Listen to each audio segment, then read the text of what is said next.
Picture yourself at your own funeral. Not the sanitized version people imagine for motivation. The real one. You're watching from somewhere outside yourself as people file past. Some cry. Some check their phones. Most will forget you existed within a year. Within 5, your name becomes a footnote in someone else's story. Within 20, even that disappears. This should terrify you. Instead, it might be the most liberating thing you'll ever confront.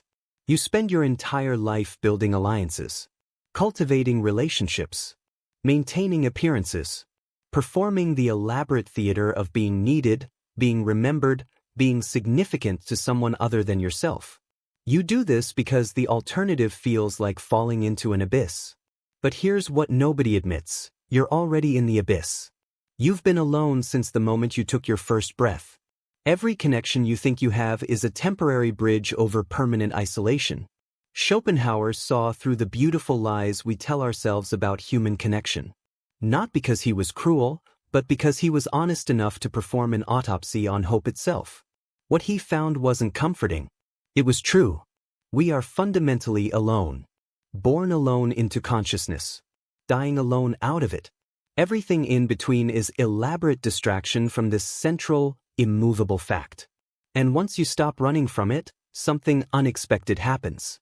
The weight lifts. Watch what people do when they're afraid of being alone. They stay in relationships that slowly poison them. They maintain friendships that demand everything and return nothing. They contort themselves into shapes that fit other people's expectations, all to avoid the silence of their own company. The fear of solitude becomes a prison they mistake for safety. But solitude isn't the threat. The threat is never learning who you are when nobody's watching. There's a war happening inside every person between two competing needs: the hunger for connection and the truth of separateness. Society trains you to feed only one side. Connect. Belong. Build your network. Never eat alone. Your value is measured in how many people would notice if you disappeared. So you spend decades trying to make yourself indispensable to others, not realizing you're making yourself dispensable to yourself. You become a weapon pointed outward, when the only battle that matters is internal. Think about the last time you made a decision based entirely on what you wanted, untainted by what others would think, what they'd expect, how they'd react. Not small decisions. The architecture of your life. Your career. Your relationships. Your beliefs. How many of those are genuinely yours? How many are inherited, absorbed, performed because the alternative, standing alone in your truth, felt too dangerous? Most people go their entire lives without answering that question honestly. Because honest answers require confronting a disturbing reality: the people you're trying so hard to please don't actually know you. They know the mask you've constructed. And you've worn it so long you've forgotten there's a face underneath. The liberation comes when the mask breaks and you realize the world doesn't end. It barely notices. Here's what changes when you accept your fundamental aloneness. Other people's opinions become weather. Sometimes pleasant, sometimes harsh, always temporary, never the climate you actually live in. Your mother's disappointment. Your friend's judgment. Your partner's expectations. The stranger's approval. All of it becomes noise from outside the fortress of self. This isn't nihilism. It's the opposite. It's finally understanding that if you're ultimately alone anyway, you might as well be alone on your own terms. You start making different choices. That job you hate but keep because it impresses people at parties? The weight of their impressions suddenly feels absurd when you realize they'll forget the conversation before they get home. That relationship you're clinging to because being with the wrong person feels safer than being with yourself? The safety reveals itself as slow suffocation. The people who understand this walk through the world differently.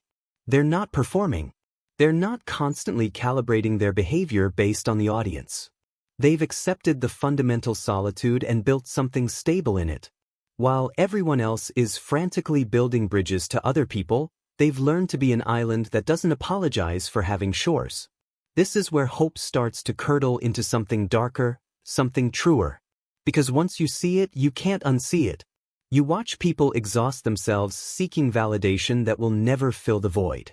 You see relationships where two people are desperately trying not to be alone together, mistaking proximity for connection.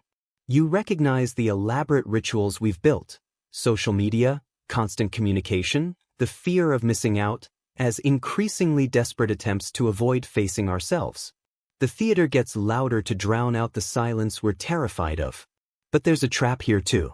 You can use this realization as a weapon against connection itself. Decide that because you're fundamentally alone, nothing matters. No relationship has value. All vulnerability is weakness. This is where wisdom inverts into bitterness.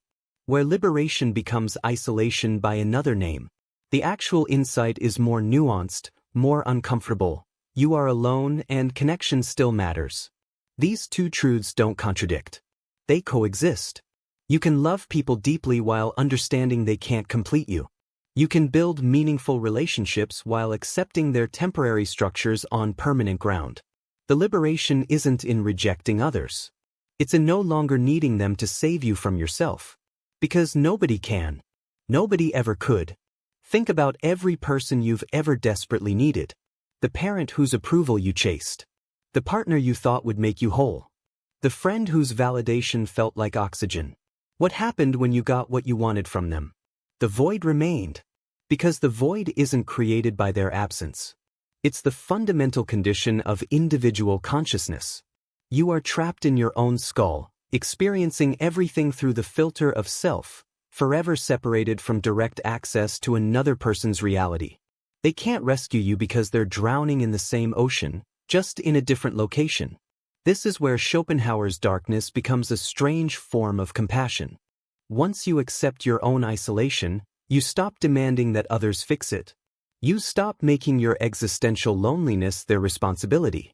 The burden you've been placing on relationships, make me feel complete, make me feel less alone, make me feel like I matter, that impossible weight lifts. What's left is something cleaner. You connect because you want to, not because you need to. You love because it's beautiful, not because it's survival.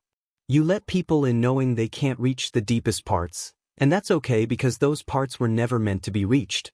The people closest to you still won't truly understand you. Your partner will misinterpret your silence. Your friend will project their experience onto yours. Your family will see the child you were, not the person you've become. This used to feel like betrayal. Now it just feels like reality. They're doing the best they can from inside their own isolation. We're all prisoners trying to describe the view from different cells. Here's what nobody tells you about accepting your aloneness. It doesn't make you colder. It makes you less desperate. And less desperation means clearer choices. You stop clutching at connection and start choosing it deliberately. You stop performing for an audience that was never really watching that closely anyway.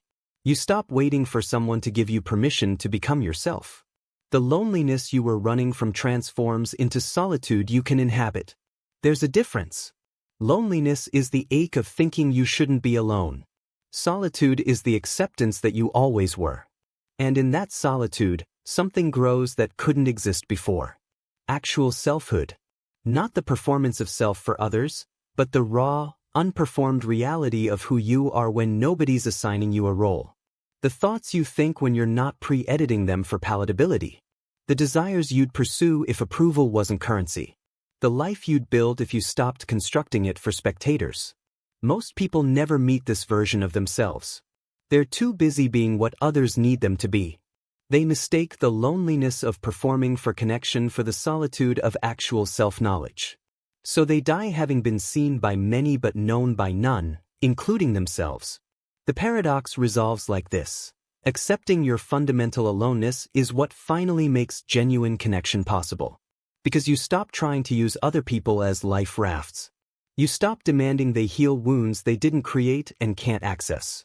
You show up as a complete person seeking to share experience, not as a half-person seeking completion. Two solitudes meeting is intimacy. Two desperations colliding is just trauma with company. You lose people when you stop performing. The ones who loved the mask won't recognize the face. The ones who needed you to need them will feel betrayed by your self-sufficiency. The relationships built on mutual rescue will collapse when you stop drowning. This will hurt. But it's the hurt of setting bones that healed crooked. Necessary pain on the way to standing straight. What remains after that exodus is small but real. A few people who know you're alone and don't try to fix it. Who understand they're alone too. Who can sit with you in the solitude without demanding it transform into something easier to bear. These connections don't cure your isolation. They witness it. Which, impossibly, is more intimate than the cure you were seeking. The war finally ends when you stop fighting the terrain. You are alone. This is the ground truth of consciousness. Every moment of your life happens inside your skull, filtered through your particular set of scars and chemicals and inherited architecture.